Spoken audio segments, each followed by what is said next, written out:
நாம் ஜெபிப்போம். வானத்தையும் பூமியையும் சகலத்தையும் படைத்த எங்கள் அன்புள்ள நேச தகப்பனே, ஆசீர்வதிக்கப்பட்ட இந்த நல்ல நாளுக்காக உமக்கு நன்றி ஆண்டவரே பிதாவே. இந்த வேளையில கூட ஸ்தோத்திரிக்கிற ஆண்டவர் பிதாவே, நாங்கள் எல்லாரும் உம்முடைய சமூகத்தை தகப்பனை காணப்பட, இந்த ஜெபத்தில் தகப்பனை பிதாவே நாங்களாம் ஆண்டவரே ஒருமித்து உம்முடைய சமூகத்தில் காணப்பட நீர் உதவி செய்த தம்முடைய கிருபைக்காக நன்றி ஆண்டவரே. இந்த வேளையில கூட காலை வேளையில தகப்பனே ஆண்டவரே உம்முடைய அப்பா வேத வார்த்தையினால எங்களை நிரப்பும் ஆண்டவரே. ஸ்தோத்திரம் ஆண்டவரே பிதாவே. ஆண்டவரே அப்பா, இங்கே சொல்லப்படுகிற சத்தியம் எங்களுக்கு எங்கள் வாழ்க்கையில் ரொம்ப பிரயோஜனமாக இருக்க உதவி செய்யுங்க அப்பா. ஆண்டவரே அப்பா, நீர் வழிநடத்தும் ஆண்டவரே. இந்த ஜூம் மீட்டிங்கில் தகப்பனே பிதாவே அப்பா, இங்கே அப்பா நடக்கப்படுகிற ஒவ்வொரு காரியங்களும் அப்பா நீர் மகிமைப்படணும் ஆண்டவரே. ஆரம்பம் முதல் முடிவு வரையும் தகப்பனே அப்பா நீர் வழிநடத்தும்படியாய் ஜெபிக்கிறேன். மீட்பரும் அருமை இரட்சகருமாகிய இயேசு கிறிஸ்துவின் நாமத்தில் தாழ்மையோடு வேண்டிக் கொள்கிறேன் பிதாவே, ஆமேன். நாம் இந்த நாளில் கூட சங்கீதம் 12 நாம் தியானிக்க இருக்கிறோம். தாவீது வந்துட்டு மொத்தம் வந்துட்டு 73 சங்கீதங்கள் வந்துட்டு அவர் எழுதியிருக்கிறாரு. தொடர்ந்து நம்ம வந்துட்டு தாவீது வந்துட்டு எழுதின சங்கீதங்களை தான் நம்ம தியானிச்சுட்டு வரோம். இன்னைக்கு வந்துட்டு 12ஆம் சங்கீதத்தை நம்ம தியானிக்க இருக்கிறோம். முதல் வசனத்துல என்ன சொல்லப்பட்டிருக்கு அப்படின்னா, தாவீது வந்துட்டு ஆண்டவரை நோக்கி அவர் ஜெபிக்கிறார். தாவீது தேசத்தில் நீதிமான்கள் பெருக அவர் ஜெபிக்கிறார். இரண்டாவதாக வசனம் 2-4 நம்ம பார்த்தோம் அப்படின்னா, துன்மார்க்கர் பொய் சொல்லி ஏமாற்றும் வார்த்தைகளை பற்றி நம்ம வந்துட்டு இந்த 2-4 வசனங்களை நம்ம வந்துட்டு பார்க்கலாம். துன்மார்க்கர் பொய் சொல்லி ஏமாற்றும் வார்த்தைகள். அடுத்ததாக வசனம் 5-8 நம்ம வந்துட்டு என்ன பார்க்குறோம் அப்படின்னா, ஏழை எளியவர்களுக்கு தேவனுடைய வார்த்தை. ஏழை எளியவர்களுக்கு தேவனுடைய வார்த்தை என்ற தலைப்பில் நம்ம வந்துட்டு பார்ப்போம். முதலாவது வசனம் 1 நம்ம வந்து பார்த்தோம் அப்படின்னா, தாவீது தேசத்துல நீதிமான்கள் பெருகத்தக்கதாக அவர் ஜெபிக்கிறார். நம்ம தாவீதை நம்ம பார்த்தோம் அப்படின்னா, அவர் வந்துட்டு சவுலுக்கு பயந்து வந்துட்டு அவர் வனாந்திரத்துல வந்துட்டு அவர் இருந்ததாக நம்ம பார்க்குறோம். ஆனால் அவர் வந்து ஒரு தனிமையாக அவர் வந்துட்டு ஃபீல் பண்ணல. அவர் தனிமையாக இருந்தார் அப்படின்னு சொல்லி நம்ம நினைக்கலாம். ஆனால் தனிமையாக அவர் ஃபீல் பண்ணல. ஆண்டவர் வந்துட்டு என்னோட இருக்கிறார் அப்படின்னு சொல்லி என்ன பண்ணுறாருன்னா, அவர் ஆண்டவரோட வந்துட்டு ஒரு தொடர்பு கொண்டுட்டு இருந்தார், ஜெபம் பண்ணிட்டு இருந்தார். ஸோ நம்ம இங்கே வந்துட்டு அவர் எதுக்காக அவர் ஜெபிக்கிறார் அப்படின்னு நீங்கள் பார்த்தீங்கன்னா, முதல் வசனத்தில் நம்ம பார்க்குறோம், ரட்சியும் கர்த்தாவே, பக்தி உள்ளவன் அற்று போகிறான், உண்மை உள்ளவர்கள் மனுப்புத்திரரில் குறைந்திருக்கிறார்கள் என்பதாக அவர் ஜெபிக்கிறார். அவர் ஆண்டவர் நோக்கி அவர் ஜெபிக்கிறாரு, ஆண்டவரே இந்த நான் வாழ்கின்ற இந்த தேசத்தில் வந்துட்டு பக்தி உள்ளவங்க வந்துட்டு இல்லாமல் போகிறாங்க, உண்மை உள்ளவங்க வந்துட்டு இந்த மனுஷன் வந்துட்டு இல்லாமல் போகிறாங்க அப்படின்னு சொல்லி என்ன பண்ணுறாருன்னா, தாவீது ஆண்டவரை நோக்கி வந்துட்டு அவர் ஜெபிக்கிறார். அப்படியே பவுலும் கூட தன்னுடைய சபையில் வந்து திருச்சபையில் வந்துட்டு ஒரு சிலர் ஆண்டவரை விட்டு தூரம் போகிறத குறித்து அவரும் ரொம்ப வருத்தத்தோட கவலையோடு வந்துட்டு இதை எழுதுறாரு.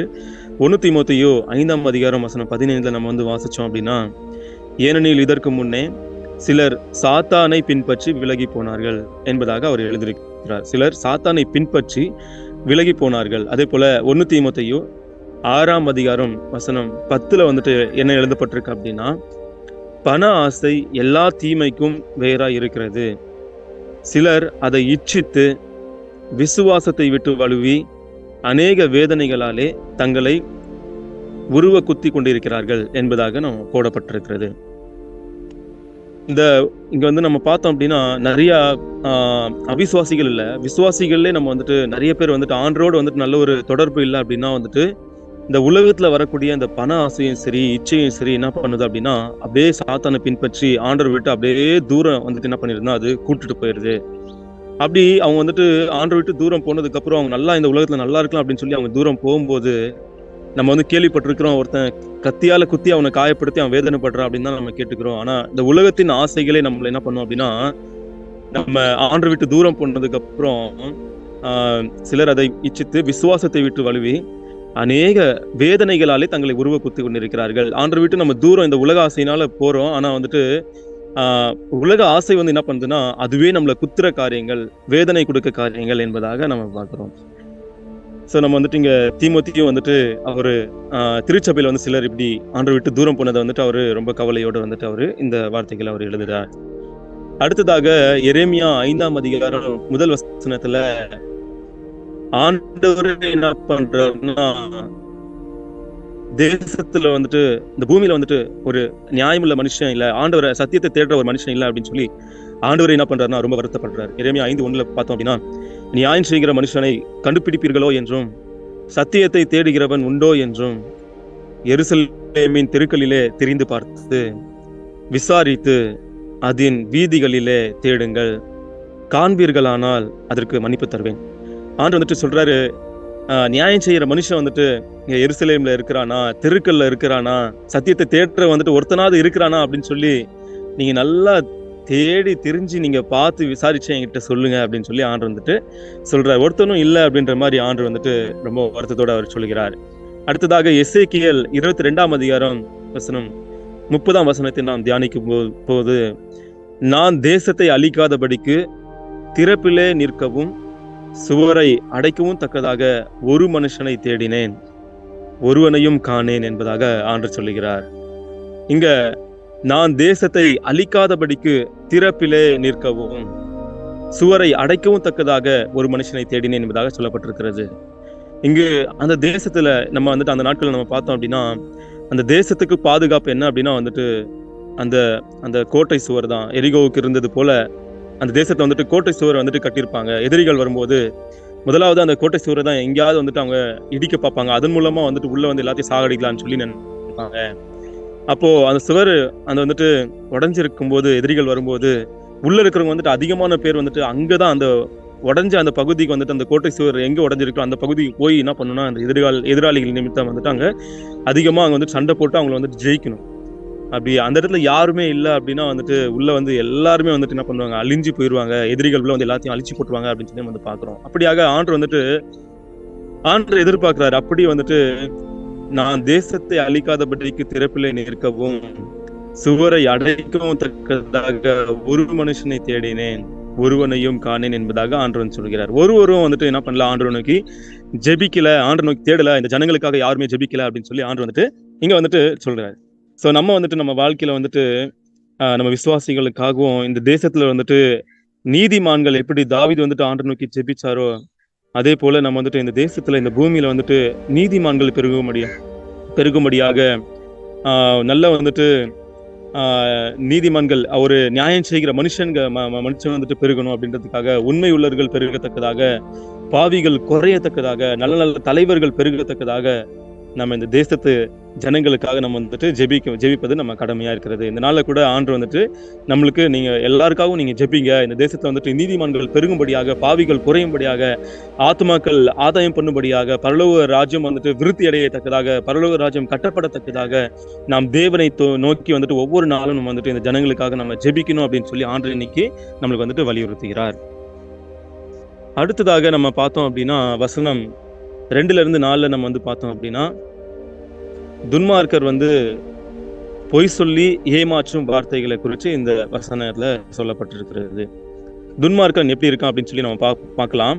2ஆம் வசனத்துல நீங்க பாத்தீங்க அப்படின்னா, அவரவர் தங்கள் தோழரோடே பொய் பேசுகிறார்கள், இச்சக உதடுகளால் இருமனதாய் பேசுகிறார்கள், அவரவர் தங்கள் தோழரோட பொய் பேசுகிறார்கள். இங்க நம்ம பார்த்தோம் அப்படின்னா, உயிருக்கு உயிரான நண்பன் அப்படின்னு சொல்லி இந்த உலக பிரகாரமா சொல்லுவாங்க. ஸோ தன்னுடைய நண்பன்ட்ட எல்லாத்தையும் ஷேர் பண்ணுவாங்க. ஆனா இந்த துன்மார்க்கர் எப்படி இருக்காங்க அப்படின்னா, அவங்கிட்ட கூட வந்துட்டு என்ன பண்ணுவாங்களாம், பொய் சொல்லுவாங்களாம். ஸோ அவன் வந்துட்டு உண்மையே பேசுறது இல்லை, அவன் வந்துட்டு பொய். பிசாசு எப்படி பொய்களின் வந்துட்டு பிதாக்களா இருக்கிறது போல இப்படி வந்துட்டு ஒரு துன்மார்க்கர் வந்துட்டு ஒரு பொய்யை வந்துட்டு அவன் சொல்லுகிற ஒரு காரியமா வந்துட்டு இங்க வந்துட்டு போடப்பட்டிருக்கிறது. இங்கிட்டு ஒண்ணு அங்கிட்டு ஒண்ணு ஒரு மாதிரி சொல்றது, ஒன்ன வந்துட்டு ரெண்டா சொல்ற மாதிரி, ஒரு காரியம் நடந்திருக்கும் அதை வந்துட்டு இப்படி நடந்துச்சு அப்படி நடந்துச்சுன்னு சொல்லி ஒரு பெரிய விஷயம் மாதிரி வந்துட்டு 1-5 வந்து சொல்லி ஒரு பெரிய பிரச்சனையை உண்டாக்குற காரியங்கள் வந்துட்டு இந்த துன்மார்க்கன் செயல்படுற காரியங்கள் வந்துட்டு நம்ம பார்க்குறோம். அவன் வந்துட்டு 4ஆம் வசனத்தை நம்ம தொடர்ந்து பார்த்தோம் அப்படின்னா அவன் எப்படி இருக்கான் அப்படின்னா, அவர்கள் எங்கள் நாவுகளால் மேற்கொள்ளுவோம், இங்க வந்துட்டு எங்கள் உதடுகள் எங்களுடையது, யார் எங்களுக்கு ஆண்டவன் என்று சொல்லுகிறார்கள். இன்னும் பார்த்தோம்னா ஒரு மனுஷன் வந்துட்டு உயர்ந்த ஸ்தலத்துல இருக்கும்போது ஒரு சிலர் நம்ம பார்த்தோம் அப்படின்னா, அவன் பேச்சு திறமைனால தான் இப்படி இருக்கிறான்டா, அவன் பேச்சு திறமை அப்படிடாடி, அவன் அப்படி வளர்ந்து இருக்கிறதுக்கு காரணம் வந்துட்டு அவன் பேச்சு திறமை தான், அவன் அப்படி பேசுறான்டாடி அப்படின்னு சொல்லி நம்ம வந்து சொல்லுவோம். ஆனா ஆண்டு கொடுத்த நாக்கை வச்சு நம்ம வந்துட்டு எது பேசணுமோ அப்படிதான் நம்ம பேசணும். நல்லதுக்காக நம்ம வந்துட்டு பயன்படுத்தி நல்லா முன்னேறி போகலாம். ஆனா வந்துட்டு எதை வேணா பேசலாம் அப்படின்றது வந்துட்டு அது ரொம்ப ரொம்ப வந்துட்டு தவறு. அதாவது இங்க வசனம் சொல்லப்பட்டிருக்கிறது, யார் எங்களுக்கு ஆண்டவன் என்று சொல்லுகிறார்கள். அதாவது ஆண்டு கொடுத்த ஆண்டு தான் வந்துட்டு ஒவ்வொன்றும் வந்துட்டு சிருஷ்டிச்சிருக்கிறாரு. நம்ம சரீரத்துல இந்த நாக்கு கூட அவர் தான் சிருஷ்டிச்சிருக்கிறாரு. அப்போ அந்த நாக்கு வந்துட்டு அவருக்கு விரோதமாவே செயல்படலாமா? ஸோ அப்படி நம்ம செயல்பட விடவே கூடாது அப்படின்னு சொல்லி நம்ம பார்க்கிறோம். எங்கள் நாவுகளால் நாங்கள் மேற்கொள்ளுவோம் என்பதாக அந்த துன்மார்க்கன் அவனுடைய சுய பலத்தினால அவன் நாக்கை ஒரு நம்பிக்கையாக வச்சு அவன் பேசுற காரியங்கள் நம்ம பார்க்கிறோம். தொடர்ந்து நம்ம இந்த நாவை குறித்து, இந்த உதடுகளை குறித்து, இந்த வாயை குறித்து நம்ம தியானிப்போமானால் நம்ம சங்கீதத்துல நம்ம பார்க்கிறோம். 5ஆம் சங்கீதத்துல 9ஆம் வசனத்தை நம்ம பார்த்தோம் அப்படின்னா, அவர்கள் வாயில் உண்மை இல்லை, அவர்களெல்லாம் கேடுபாடுள்ளது, அவர்கள் தொண்டை திறக்கப்பட்ட பிரேத குழி, தங்கள் நாவினால் இச்சகம் பேசுகிறார்கள் என்பதாக போடப்பட்டிருக்கிறது. அவர்கள் வாயில உண்மையே இல்லை அப்படின்ற மாதிரி சொல்லப்பட்டிருக்கிறது. உண்மையே இல்லை அவங்க வாயில. அவங்க சொல்றது எல்லாமே பொய்யாதான் இருக்கு. அவங்க வாயினால பேசுறதெல்லாம் பொய் தான், நாவுனால பேசுறதெல்லாம் பொய் தான் அப்படின்னு இங்க எழுதப்பட்டிருக்கிறது. அவர்கள் தொண்டை திறக்கப்பட்ட பிரேத குழி என்பதாக போடப்பட்டிருக்கிறது. ஒரு ஒரு பிரேத குழி திறக்கிறாங்க. அது ஒரு சாபமான ஒரு காரியம். ஆனா ஒரு துன்மார்க்கனுடைய வாயம் அப்படிதான் அவன் ஒரு திறக்கப்பட்ட ஒரு பிரேத குழியாய் அவனுடைய தொண்டை இருக்கிறதாக நம்ம பார்க்கிறோம். ஒரு சாபமான ஒரு காரியம். துன்மார்க்கன் அப்படிப்பட்ட ஒரு காரியம். அவன்கிட்ட போகவே வேணாம், அவன்கிட்ட போனா அப்பா அவன்கிட்ட போகவே கூடாது அப்படின்ற மாதிரி ஒரு எண்ணங்கள் தோன்றுகிற காரியங்களாக இருக்கிறது. அதுக்கப்புறம் அவர்கள் உள்ளம் கேடுபாடுள்ளது, இருதயத்தின் நிறைவினால் வாய் பேசும் என்பதாக மத்தேயு 12ஆம் அதிகாரம் 33ஆம் வசனத்தை சொல்லப்பட்டிருக்கிறது. இங்க நாம் பார்க்கிறோம், இருதயத்தில் என்ன இருக்கிறதோ அதுதான் வாயில வரும் அப்படின்னு சொல்லி நம்ம பார்க்கிறோம். அப்போ இருதயம் சுத்தமா இருக்க வேண்டும். வசனம் மத்தேயு 5ஆம் அதிகாரத்துல சொல்லப்பட்டிருக்கிறது, இருதயத்தில் சுத்தம் உள்ளவர்கள் பாக்கியவான்கள், அவர்கள் தேவனை தரிசிப்பார்கள் என்பதாக வசனம் சொல்லப்பட்டிருக்கிறது. அப்போ இருதயம் சுத்தமா இருக்கும்போது ஆண்டவர் நம்ம தரிசிக்கலாம். இருதயம் சுத்தமா இருக்கும்போது வாயின் வார்த்தைகளும் சுத்தமா வரும். சோ அப்படி நம்ம இருதயத்தை நம்ம பாதுகாத்துக் கொள்ளணும். வாயையும் நம்ம என்ன பண்ணணும்னா நம்ம அடக்கி நம்ம பாதுகாத்துக் கொள்ள வேண்டும் என்பதாக இந்த நாள்ல கூட ஆண்டவர் நமக்கு அறிவுறுத்துகிறார். அடுத்ததாக சங்கீதம் 55:21 நம்ம வாசிச்சோம் அப்படின்னா, அவன் வாயின் சொற்கள் வெண்ணையை போல மெதுவானவைகள், அவன் இருதயமோ யுத்தம், அவன் வார்த்தைகள் எண்ணெயிலும் மிருதுவானவைகள், ஆனாலும் அவைகள் உருவின பட்டயங்கள் என்பதாக போடப்பட்டிருக்கிறது.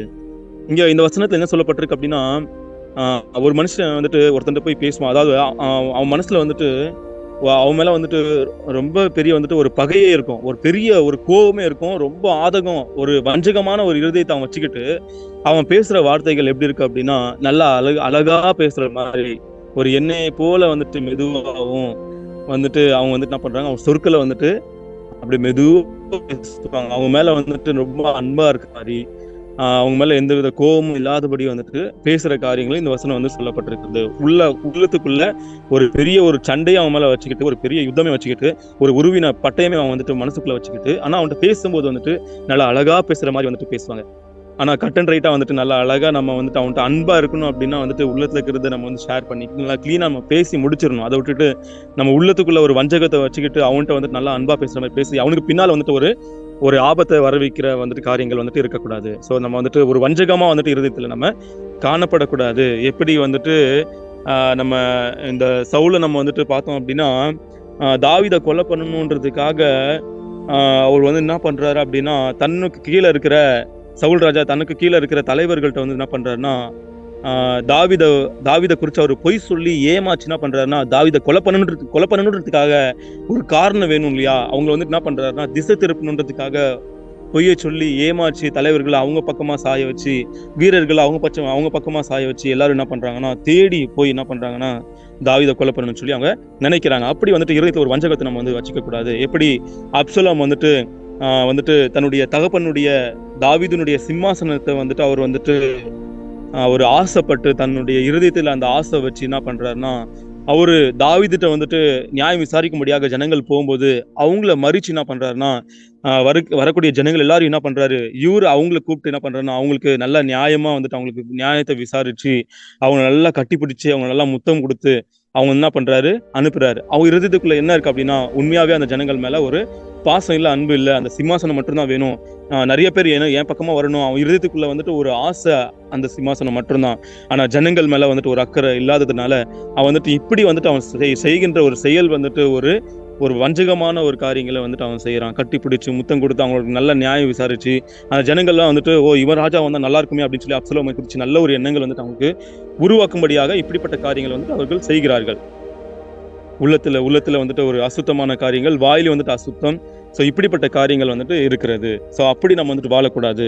சவுல், அப்சலோம் இப்படிப்பட்டவர்கள் நம்மளுக்கு வந்துட்டு ஒரு நல்ல முன்மாதிரியா இருக்கிறார்கள். நம்ம வந்துட்டு அப்படி நம்ம நடக்கக்கூடாது அப்படின்னு சொல்லி.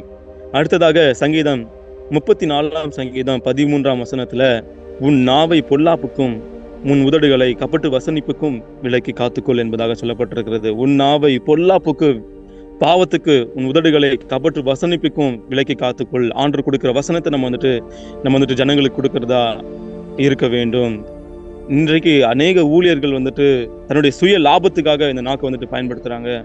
அப்படி இப்படின்னு சொல்லி அவங்க வந்துட்டு என்ன பண்றாங்கன்னா, இந்த உலகத்தின் ஆசீர்வாதத்துக்காக, பண ஆசைக்காக அநேக காரியங்கள் இந்த உலகத்துல எத்தனையோ பேர் வந்துட்டு எப்படியெல்லாம் வந்து சாதிச்சு எப்படியெல்லாம் வந்துட்டு தான் இருக்கிறாங்க. ஆனா அவனுடைய வசனம் வந்துட்டு நம்ம சங்கீதம் நம்ம வந்து 12 சங்கீதத்திலே நம்ம வந்து வாசிக்க கேட்டோம். 4 வசனத்துல இப்படிப்பட்டவர்கள் வந்துட்டு 4 வசனத்துல சொல்லப்பட்டிருக்கிறது.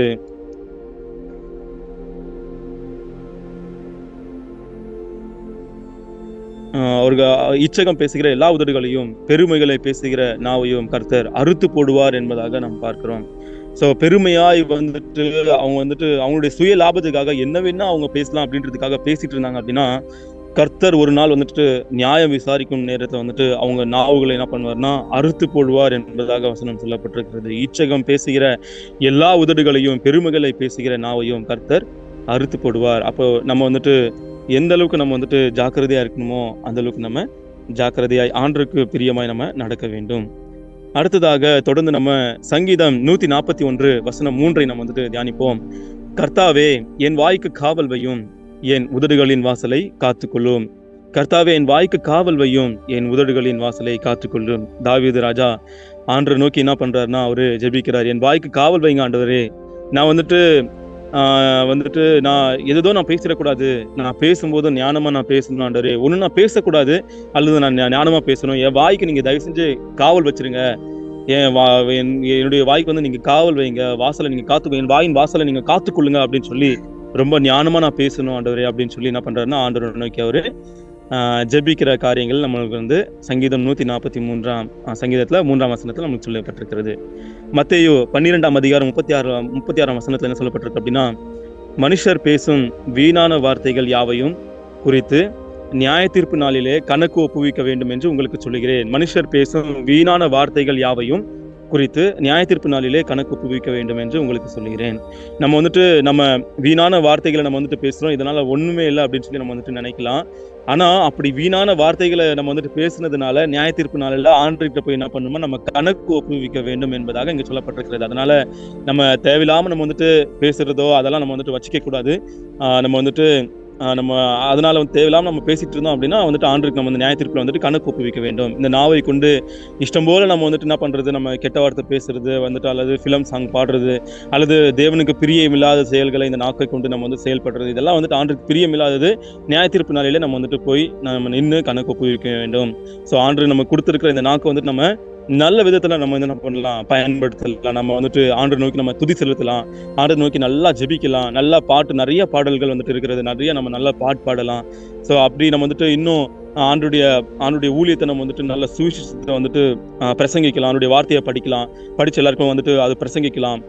அது மாத்திரம் இல்லை, இன்னும் இந்த நாவை கொண்டு நல்ல விதத்துல இன்னும் வந்துட்டு கஷ்டப்படுறவர்களுக்கு ஆறுதலான வார்த்தைகள் அவங்களுக்கு வந்து சமாதானப்படுத்தும்படியாக நல்ல நல்ல விதத்துல வந்து நம்ம என்ன பண்ணணும்னா இந்த நாக்கு வந்துட்டு நம்ம ஆண்டவர் கொடுத்த இந்த நாக்கு வந்துட்டு நம்ம பயன்படுத்தணுமே வந்து நம்ம இஷ்டம் போல இந்த உலகத்துல வந்துட்டு உலகத்தின் ஆசை நிமித்தம் வந்துட்டு சுய லாபத்துக்காக வந்துட்டு அது இதுன்னு சொல்லி நம்ம வந்துட்டு பண்ணக்கூடாது. ஆண்டவர் பிரியப்படணும். நம்ம நாவை குறித்து தேவன் மகிமைப்படும்படியாக நம்ம வந்துட்டு இந்த காரியத்தை நம்ம செய்வோம். அடுத்ததாக நம்ம வந்துட்டு தொடர்ந்து நம்ம 8 நம்ம வந்துட்டு நம்ம தியானிக்கலாம். இங்க வந்துட்டு ஏழை எளியவர்களுக்கு தேவனுடைய வார்த்தை என்பதாக சொல்லப்பட்டிருக்கிறது. இங்க 5 வசனத்துல நம்ம பார்த்தோம் அப்படின்னா, ஏழைகள் நிமித்தமும் எளியவர்கள் வந்துட்டு விடுவிக்கப்படும்படியாக பெருமூச்சு நிமித்தமும் அவனை காத்து சுகமா இருக்க சொல்லுகிறார் என்பதை நாம் பார்க்கிறோம். ஏழை எளியவர்கள் வந்துட்டு அவங்க வந்துட்டு ஒடுக்கப்படும் போது, அவங்க ரொம்ப கஷ்டப்படும் போது ஆண்டவரை நோக்கி வந்துட்டு அவங்க கூப்பிட்டாங்க அப்படின்னா, ஆண்டவர் என்ன பண்ணுவாராம், அவர் எழுந்து அவன் மேல் சீறுகிறவர்களுக்கு அவனை காத்துக் கொள்வார். அப்படியாக நம் தேவன் வந்துட்டு ஒரு ஒடுக்கப்படுகிற ஒரு மனுஷன் ஆண்டவரை நோக்கி கூப்பிடும் போது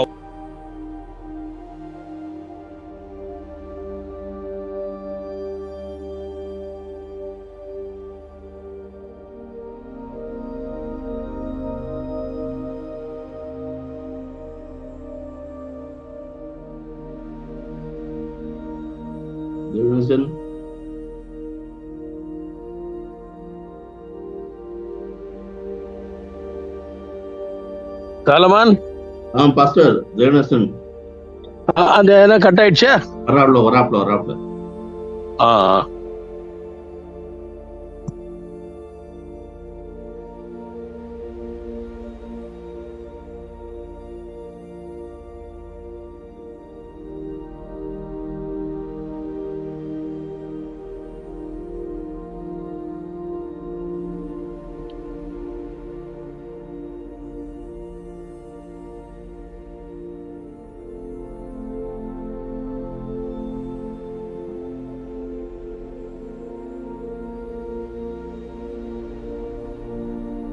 ஜெகநாதன் வாய்ஸ் பிரேக் ஆகுது.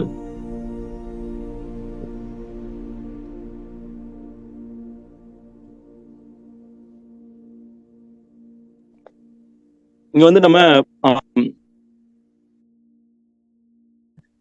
ஏழைகள் எளியவர்கள் வந்துட்டு ஆண்டவர் நோக்கி வந்துட்டு ஜெபிக்கும் போது ஆண்டவர் என்ன பண்றாருன்னா, இறங்கி அவங்க என்ன பண்றாருன்னா காத்துக்கொள்கிறார். அவங்களை வந்து அவர் வந்துட்டு அவங்களை சுகமா இருக்க பண்ணுகிறார் என்பதாக அவனுடைய வசனம் சொல்லப்பட்டிருக்கிறது. இங்க யாத்திராகமம் 3ஆம் அதிகாரம் 7ஆம் வசனத்துல சொல்லப்பட்டிருக்கிறது, அப்பொழுது கர்த்தர் எகிப்தில் இருக்கிற என் ஜனத்தின் உபத்திரவத்தை நான் பார்த்து ஆலோட்டிகளின் நிமித்தம் அவர்கள் இடுகிற கூக்குரலை கேட்டேன், அவர்கள் படுகிற வேதனைகளையும் அறிந்திருக்கிறேன் என்பதாக அவனுடைய வசனம் சொல்லப்பட்டிருக்கிறது.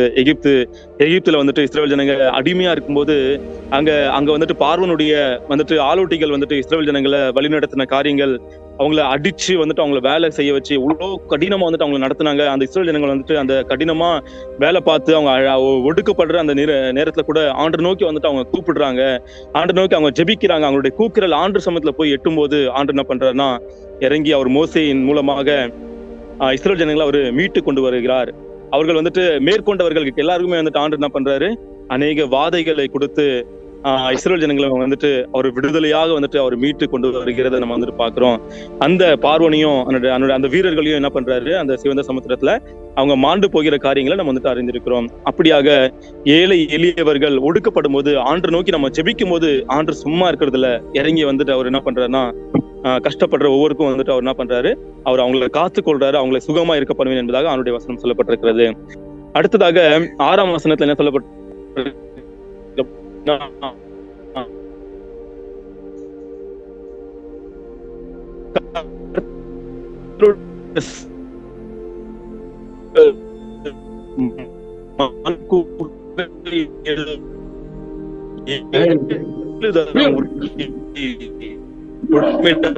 வெள்ளிப்பான சொற்களா இருக்கிறது. இங்க நம்ம வந்துட்டு வாசிக்கிற இந்த வேதம் இருக்கு அப்படின்னா வந்துட்டு ஒரு வெள்ளியை வந்துட்டு மண் குவையில வச்சு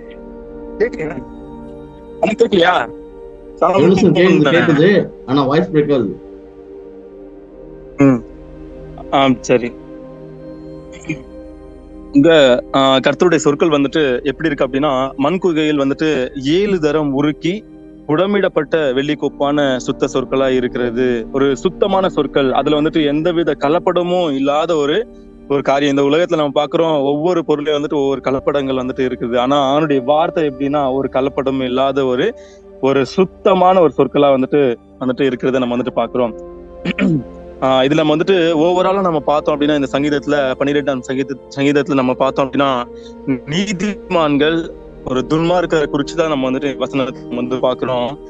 இங்க மத்திய 25ஆம் அதிகாரத்துல வந்து நம்ம வந்து 31ஆம் வசனத்துல இருந்து நம்ம பார்த்தோம் அப்படின்னா, அன்றிய மனுஷகுமாரன் தமது மகிமை பொருந்தினவராய் சகல பரிசுத்த தூதரோடும் கூட வரும்போது தமது மகிமையுள்ள சிங்காசனத்தின் மேல் வீற்றிருப்பார். அப்பகல ஜனம் அவருக்கு முன்பாக சேர்க்கப்படுவார்கள். மேய்ப்பனானவன் செம்மறியாடையும் வெள்ளாடையும் வெவ்வேறாக பிரிக்கிறது போல அவர்களை அவர் பிரித்து வெள்ளாடுகளை தமது இடது பக்கத்திலும் நிறுத்துவார். இங்க வந்துட்டு ஆண்டவர் வந்துட்டு அவர் 2ஆம் வருகை நேரத்துல வந்துட்டு ஆண்டவர் என்ன பண்ணுவாராம், நீதிமான்களையும் துன்மார்க்கனையும் என்ன பண்றாரு ஆண்டவர் பிரித்து துன்மார்க்கரை வந்துட்டு அவங்க செய்த அந்த பாவங்களுக்காக ஒரு நரகத்துக்கு அனுப்புறத காரியங்களும், நீதிமான்கள் அவர்கள் பரிசுத்தமாய் வாழ்ந்ததுனால அவங்க பரலோகத்துக்கு அவங்க கூட்டு போற காரியங்களும் வந்துட்டு இங்க எழுதப்பட்டிருக்கிறது. அதனால நம்ம தேவனுக்கு பயந்து நம்ம ஒரு நீதிமான்களாய் நம்ம வந்துட்டு வாழணும். இந்த சங்கீதத்துல வந்துட்டு காரியங்கள் நம்ம கற்றுக்கொண்டு இருக்கிறோம். தாவீது எப்படி தேசத்தை நீதிமான்கள் பெருகும்படியாக ஜெபிச்சாரோ அதே போல நம்ம வாழ்க்கையில நம்ம வந்துட்டு நீதிமான்களுக்காக நம்ம வந்து ஜெபிக்கணும். அதுக்கு வந்துட்டு 2வதாக என்ன பார்த்தோம்னா, துன்மார்க்கர் பொய் சொல்லி ஏமாற்றும் வார்த்தைகளை குறித்து நம்ம வந்து தியானிச்சோம். நம்ம இந்த நாவை கொண்டு நம்ம என்னவெல்லாம் பேசலாம் சொல்லக்கூடாது, தேவனுக்கு அது அருவமா நம்ம பேசணும். வசனம் 5-8 நம்ம பார்த்தோம் அப்படின்னா, ஏழை எளியவர்களுக்கு தேவனுடைய வார்த்தை. தேவன் வந்துட்டு இறங்கி எளியவர்களுக்கும் ஏழைகளுக்கும் அவர் இறங்கி அவர்களை காப்பாற்றி அவர்களை வழி நடத்துகிற காரியங்கள் இது வந்து எழுதப்பட்டிருக்கிறது. தேவன் தாமே இந்த வசனங்களை ஆஸ்வதிப்பாராக.